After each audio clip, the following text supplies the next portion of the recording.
નમસ્કાર મિત્રો, આજનું મારું મોતી છે આદર્શ વ્યક્તિઓ। જી હા મિત્રો, આપણા દરેકના જીવનમાં કોક ને કોક ગુરુઓ હોય છે જેને આપણે આદર્શ માનતા હોય।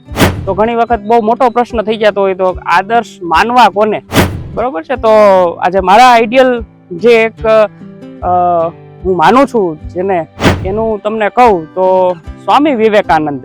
જી હા મિત્રો, સ્વામી વિવેકાનંદના પુસ્તકો જીવનમાં વાંચશો તો જિંદગીમાં ક્યારેય નિરાશા અને હતાશા આવશે નહીં, અને એક સાહસિક પ્રવૃત્તિઓ કરવાનો જે અંદરથી જે જનૂન જાગે અને જે ઉત્સાહ છે એ તમને સ્વામી વિવેકાનંદના પુસ્તકો વાંચશો તો મળશે।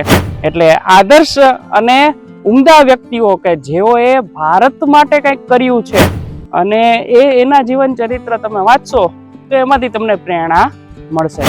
એટલે હું તો આમાં માનું છું, તમે વાંચજો, યોગ્ય લાગે તો અમલ પણ કરજો।